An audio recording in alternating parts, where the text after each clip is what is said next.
palitan. Kung kaya't naging magkaaway. Sa mga Montague, meron nag-iisang anak, isang lalaking nagangalang Romeo. Mayroon ding nag-iisang anak ang mga Capulet, isang babaeng nagangalang Juliet. Sintahang Romeo at Juliet sa isinalin ni Gregorio C. Borlasa. Unang tagpo.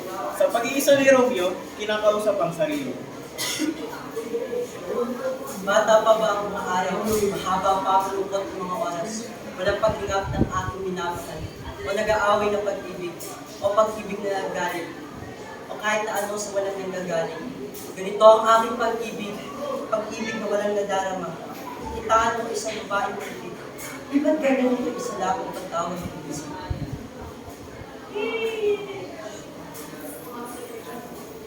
Sa pag-iisa ni Juliet, kinakausap ang sarili. Pag-aasawa ay isang kalangan ang hindi ko pinapakalan. Bata pa lamang sa gulang na 14 ng Pipina, mga dalaga rin pinanigil. Sino si Pat? Isang lalaki lang ng bangka. May ibig ko ba ang Ginoo? Ang arkono sa dito nito ang pag-ibig ko. Sa biting mamayang gabi, siya'y manunod. Sa pagbasa na ang at para sa mukha, sana nga ay matagpuan ay tinitik ng maganda. Nagsimula na ang kasiyahan sa bulwagi. Naroon doon si Juliet at darating si Romeo at makikita niya ito.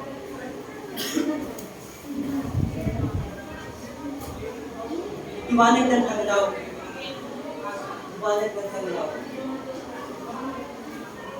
O liwanag ng hanglaw sa pagtutulog niya lumalaki. Para siya nakapagpunta sa pisngi ng gabi. Pagkatapos nito sayaw, hahanapin kung saan siya namuko. Pabibiglaan sa mga ng aking kamay, pagkanya ay naligo. Puso ko ba yung minamahal na itapoy mo mata, pagkatatunay ng pag-ibig at yung ulaman namin. Nakikita ni Tibalt si Romeo.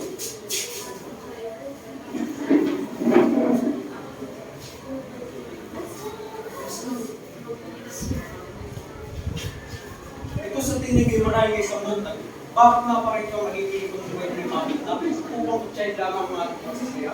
Bakit umakin ko? Anong kinagagalit mo? Tiyo, ito ang aking kaaway sa muntag. Isang buong na dahil sa bagay ay naparito upang sirain ang kasayang ito.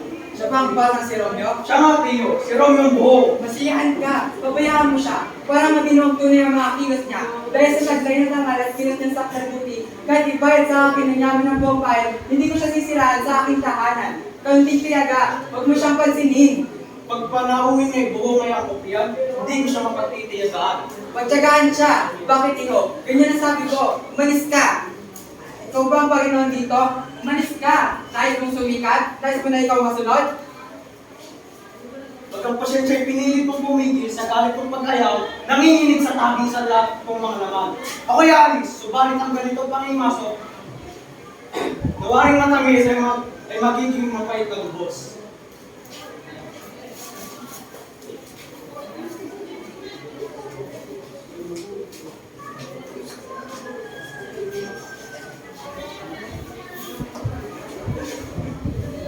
Ginoo, nakikita mo ba ang dilag na iyon? Siya ang nag-iisa kong anak na si Juliet. Dali at kilalanin mo si Yadan, hindi rin magtatagal at kayo mag-iwas. Pag-ibig, maaari ko bang ganun ang mga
Tita, nais ko makausap ng iyong ina.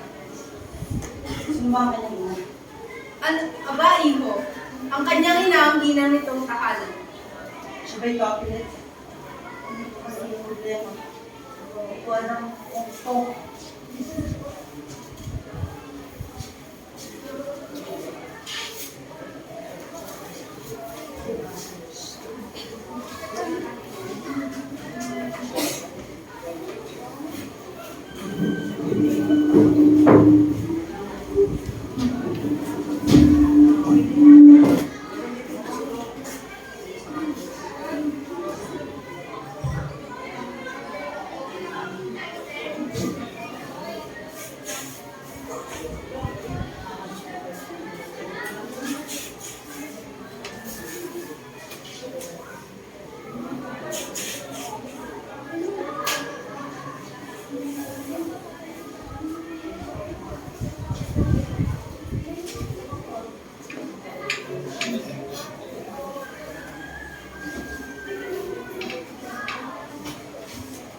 Moro.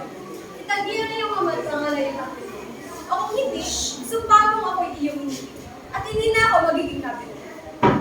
Hihintay mo kaya ako kung hindi ko yung punto ko. Pangalan mo lamang ang masabi ng kaaway ko. Ikaw ay ikaw rin kung hindi ka man motor. Ano ang motor? Hindi kamay, hindi paa. Tiklaso mga limang bantay ng katawang tao. Magpalit ka na ng pangalan.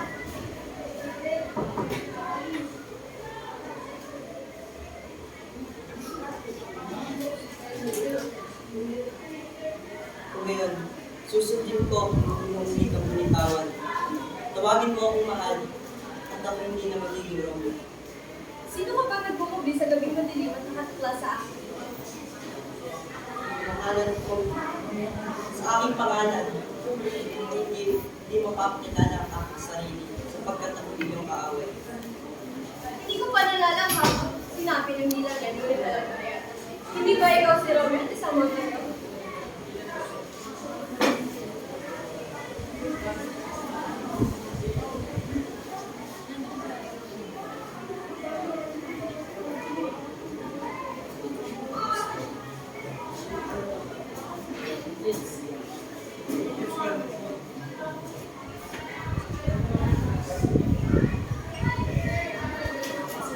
Hindi ang kahit alin o santang muli kung kamumulian mo rin. Paano ka nabalik? Sabihin sa akin at saan ka nung Nung nagpuang pader, sapagkat walang makapagpigil sa aking pag-ibig. Pag nakita ka nila dito, ipapatayin ka. Kumusan mo lamang ang iyong tingin at ako'y ligtas na sa kanilang galing. Mawala na po ang mundo, huwag ka lang makita. Matagpuan mo nila ako, yun lamang mamahalin. Sino nagturo sa iyo na lugar mo?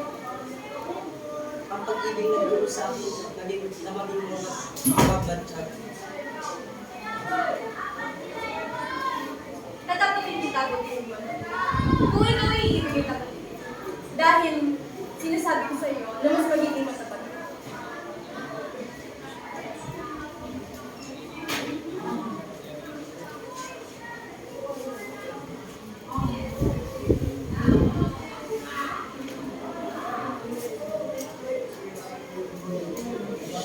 Binibini, yung lupa sa ngalan ng buwan iyon.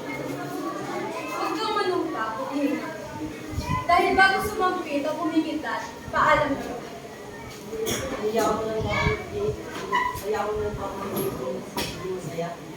Anong kasiyahan ang maaari mo ngayon ay mga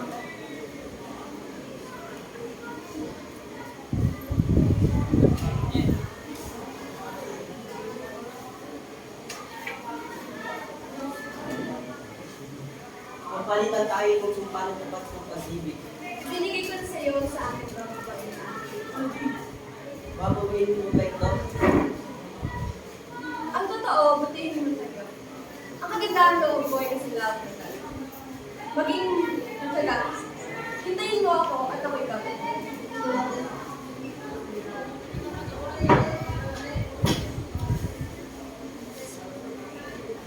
Pagabing lubhang pinagpala, ako'y ngayon nakabahal sapagkat mga ito'y isa lamang panaginip. Adios, adios. Malungkot na ba kamaan? Ako'y hindi titigil hanggang sila.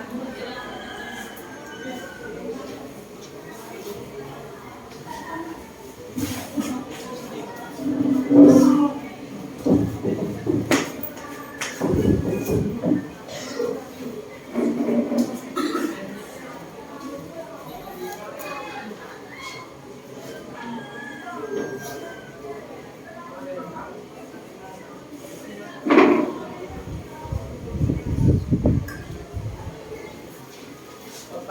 itong banal ng ating gagawin upang pagkatapos ang pagsisisi huwag natin kapitin. Amen. Amen.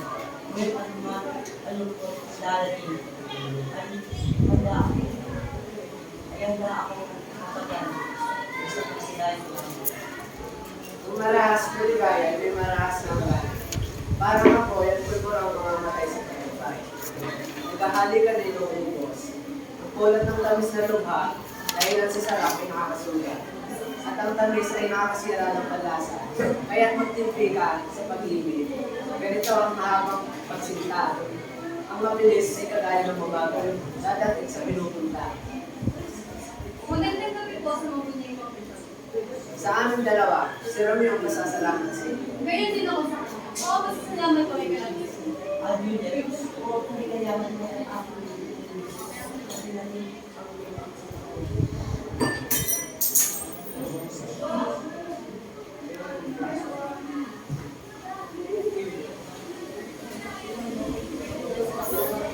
Pag ako po ay mayaman, pinagsasabi ko, pinagmamahal ay okay naman. Hindi wala.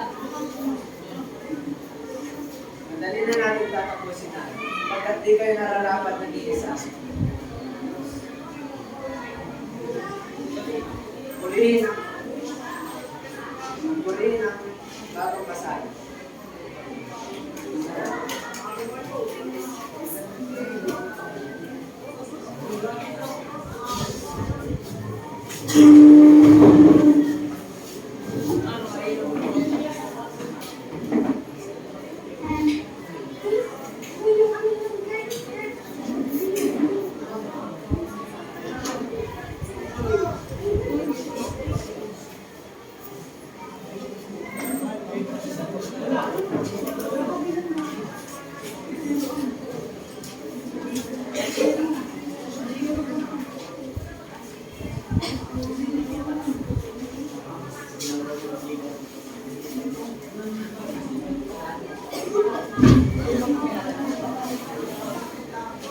Sa kabilang dako, makikita ang grupo ni Romeo at Ivan ang dapat na yan sinabi.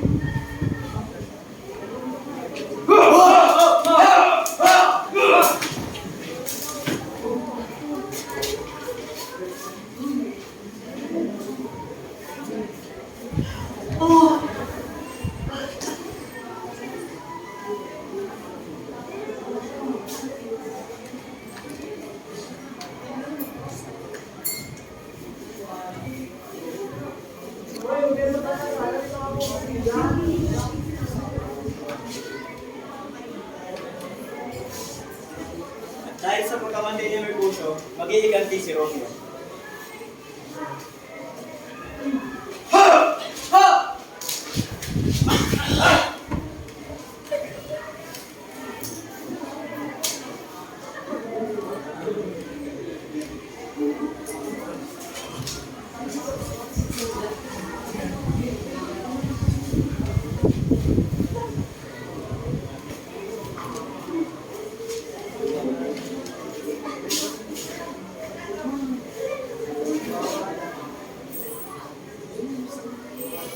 Hindi ba tayo na wala pero mo?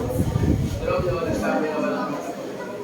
Ikaw lahat, sinabi niya na buong hamang, maamang tingin at buong Di ba kaya pa ang puso mo pusok ni Tiban, kaya pa ang lumakan. Mula sa nga, mga kung ito yung mata. Dahil, mga balito at masarap. Para sa sundalo, sinabi ka sa kamay niya. Kamatay mo lang, yung sa kayo na rin, yung daw kamay kay Tiban na nasisitingan. Si Kaglaya, biglang kumandi. May kailan ng positive at sa kabilang katawan. Nalang, bago naisip, nanumatili. Parang pintas silang nagtagis, bago pa nakuha ang mas, habang sila'y dudubal, magpusilong naman dapat ito halat, mamatay mas ito. Dahil sa kasalanan niya, kaya aking patatapos bigla. Palayasin agad si Romeo. Napusan na niya ang alok, pagtawag ni Vito. Higpit ang pampay at ang pulos ba ay sundi. Ang away na kakamatay sa pagtingin sa lahat.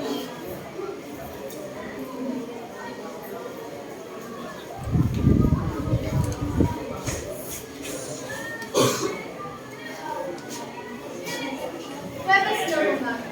Simoy ng hangin ay kay sarap sa balat. Ngunit parang hindi ako makapaniwalang ako ikakasal sa tao hindi pa maliit. Ayoko. Oy nako, tingin ang aking hindi. Ako ay iyong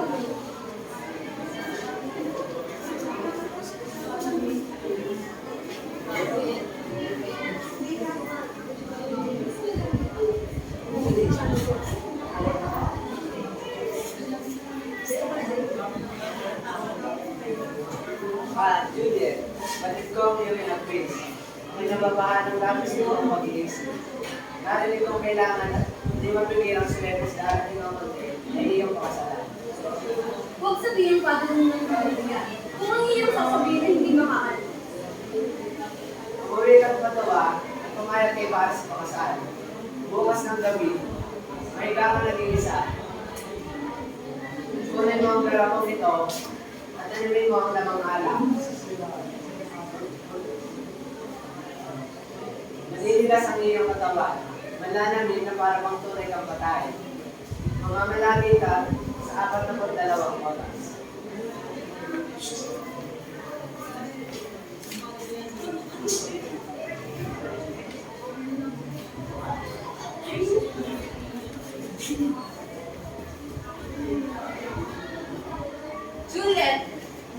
Juliet! Ano na kabihis magdarang ito't naliga muli? Juliet! Binibini! Nako! O kay sa mga kapalaran, ang aking binibini ay patay na.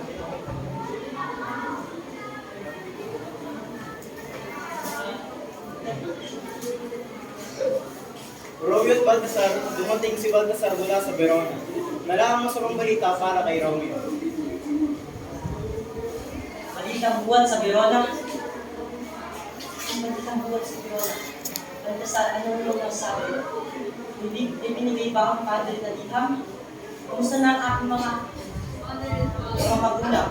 Kumusta na si Juliet? Sana naman walang nangyari sa mas kanya. Kung gayoy, mabuti, di mo na magiging masama ang kanyang bakit sa nibigay na mamayapa at ang kanyang maluluway nito ay kasama ng mga rito. Nakita ko siyang binibigay sa tumbalik ako. Kung gayon, marang na ang mga bituin at ako'y aalis na. Ibinigay bang liham ang padre? Wala po, mabuti mo po ng Panginoon. Hindi ko na alam ang gagawin. Nagkakilala ang buti tayo sa may daunan. Sa may butikari. Sinong tumawag ng kay Laka? Alam kong naghihirap ka. Ito ang 40 bukado. Bigyan mo ko ng isang lason na sa isang lagong ako'y mamamatay. Meron nga akong lason, ngunit marusun ng batas na matibay, pamatayan sa pagbigay ng mga. Ang mundo at batas ay hindi mo kaibigan. Walang yayaman sa sumusunod sa batas. Ewan po ito sa kahit na anong tanaw sa kain. Ito ang lakas may katimbang ng 20 katao, bigla akong mamamatay.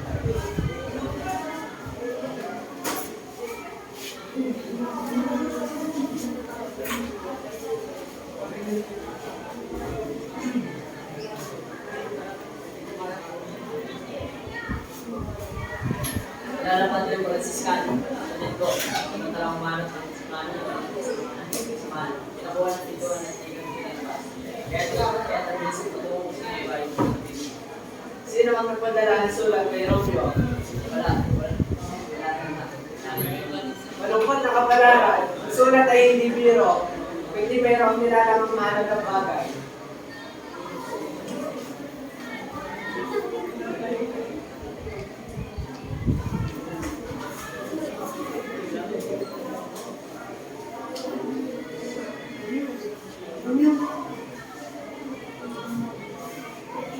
O mahal ko, o asawa ko, ang kamatayang humigop, nagugyutan mo yung hininga sa takot sa ganito nga. Dito ako tatakan.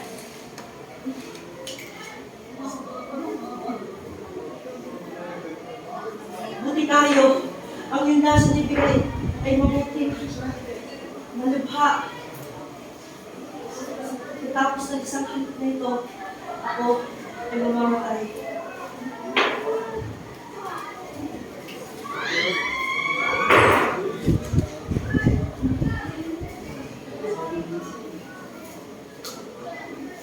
Ano ito, lason?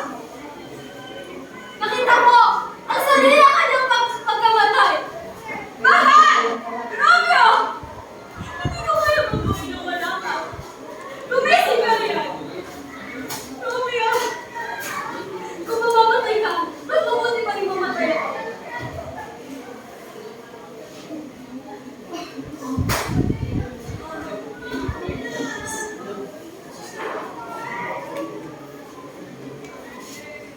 Kaya parang silang ang bumitipunan. Ang araw ng palatatay, hindi ngayon. Lumakan na kayo at pag-uusap pa ang pagkakana, ang iba'y pagkatawarin at sa iba'y pasutay para. Sapagkat, mula nang matapos sila pa sa naging buhay ni Julieta, pero manunod ang Mula noon, ang dalawang angkan ay nagkababutihan na naging matiwasay na ang kanilang buhay ay tayo na rin ang